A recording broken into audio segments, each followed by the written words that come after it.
Hi, I'm Donna with Armadillo Pepper, and today we're going to make Brunswick stew. This is my Aunt Opal's recipe. It has been in our family for as long as I can remember. She's one of my favorite people in the world. I always loved to eat this when I went to her house. And these are the ingredients. You start with a big piece of pork, either a fresh picnic or a Boston butt, and some chicken. I had about a 3-pound picnic and probably 2 pounds of chicken. You can use white meat, dark meat, whatever you want.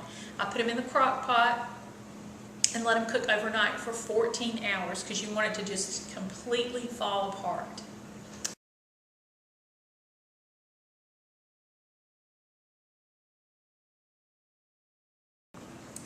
These are our other ingredients.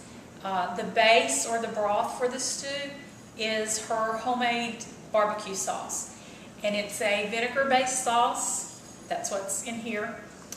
And it calls for dried mustard, but today we're going to use some Rumboggies mustard-based sauce.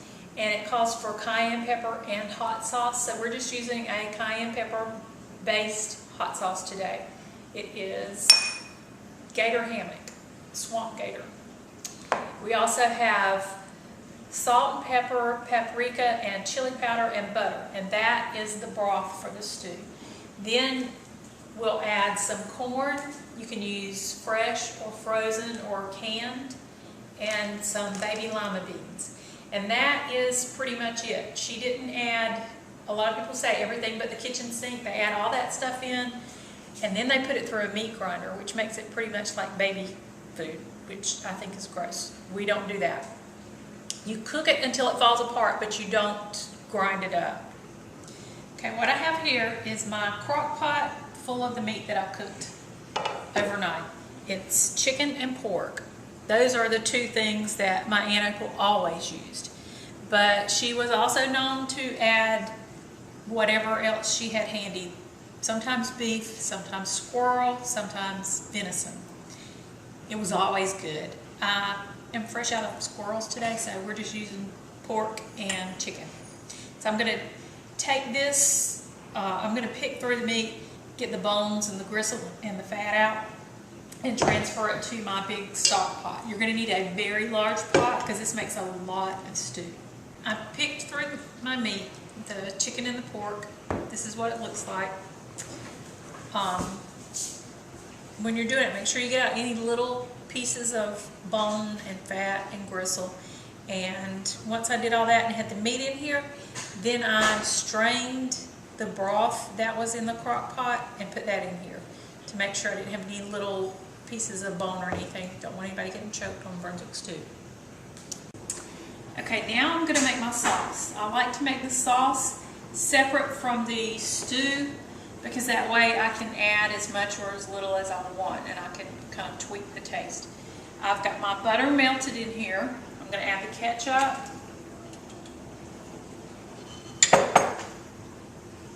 the vinegar, and all of the dry spices.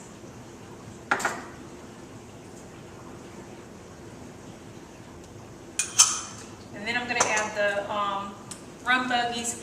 Now my Aunt Opal uses dry mustard, but I'm going to use the Rumboggies today. This is a barbecue sauce that's made right here in Jacksonville.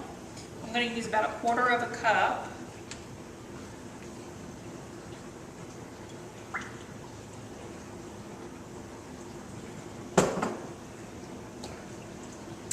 And then I'm going to add the hot sauce. Now she calls for cayenne pepper and a vinegar-based hot sauce. Start off with a teaspoon, and then if you want it hotter, you can always more. It's always easier to add more. You can't take away if you get it too hot. So I'm going to combine all the ingredients for the sauce and let it simmer for just a little bit, and then I'm going to add it to the pot. Okay, the sauce has simmered for like 10 or 15 minutes. Don't have to do it for very long. Just let it all mix together.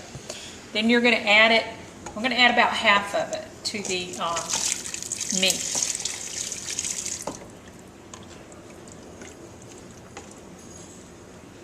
Then I'm going to add my vegetables. Okay, I put about half a bag of frozen green lima beans in there. You don't want to use the dried, use either canned or frozen.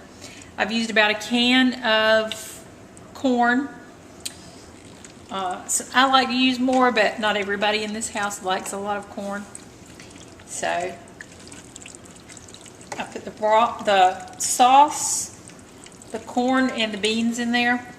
So now I'm just going to I'm going to cover it and let it sit for about 30 minutes and let it simmer. Okay, I've added the corn and the beans and half the barbecue sauce, and I've stirred it around and I've let it get hot. Now I'm going to add the rest of the barbecue sauce. And you can do this to taste. If you don't want quite as much of a bold taste, you could have less of the sauce and then just use it for barbecue sauce. Okay, now I've added it and it's got a really rich red color. And I'm just going to let this simmer until the beans and the corn cook, probably for about 45 minutes. I'm going to add a large can of stewed tomatoes and then let it simmer for a little bit more. And then it's done. The thing about this is, nobody in my family ever writes down a recipe. We use recipes as guidelines.